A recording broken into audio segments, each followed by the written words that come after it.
উথপ-থপ ৰাজ্য ওলাহে নধৰা ৰাজ্যবাসীৰ মন আজি যে উৰুকা শদিয়াৰ পৰা ধুবুৰীলৈ উৰুকাৰ বজাৰত ভিৰ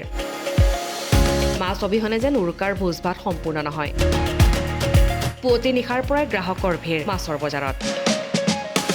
আটাইতকৈ ডাঙৰ মাছটো কিনিবলৈ যেন হেতা ওপৰা এয়া নগাঁৱৰ ৰাঙলু পাইকাৰী মাছ বজাৰ পুৱতি নিশাৰে পৰা ক্ৰেতাৰ ভিৰ মাছ বজাৰত চৰকাৰী এছঅ'পিয়ে মাছ বজাৰত ক্ষতি কৰা বুলি প্ৰকাশ বিক্ৰেতাৰ আনহাতে মাছৰ জুই চাই দামে ভোগালী উদযাপনত হেঙাৰ সৃষ্টি কৰিব বুলিও মন্তব্য কৰে গ্ৰাহকে এনেতো আমাৰ ধৰক 1000 টকা 800 টকা 900 টকা যায় এনে এটা ৰেট চৰকাৰী ৰেটৰ কাৰণে বেপাৰীবিলাকে অলপ ভয় খাইছে সেইকাৰণে চিতলৰ ৰেটটো অলপ কম গৈ আছে 550 500 400 600 এনেকৈ গৈ আছে প্ৰথমে মই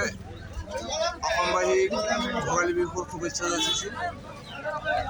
আজি ৰাঙলুৰ যি মাছৰ পাইকাৰী বজাৰ ইয়াত ৰাইজৰ যথেষ্ট ভিৰ দেখা গৈছে আৰু মাছৰ যিটো ৰেট অন্য দিনখনৰ পৰা আজি বহুত কম আছে সেই হিচাপেদি ৰাইজে যথেষ্ট পৰিমাণৰ মাছ কিনিছে ভোগালী বিহুৰ কাৰণে গতিকে ভোগালী বিহু জৰিয়তে এই ভোগালী বিহুত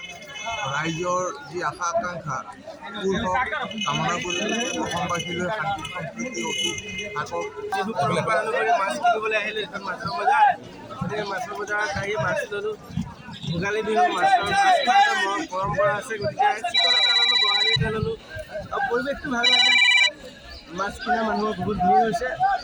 ভাল লাগিছে আৰু ভোগৰ ভঁৰাল লৈ অহা ভোগালীক উৰুকাৰ লগ ভাতেৰে স্বাগতম জনালে এনেদৰে ৰাজ্যবাসীয়ে ব্যুৰ' ৰিপৰ্ট B24 অসমীয়া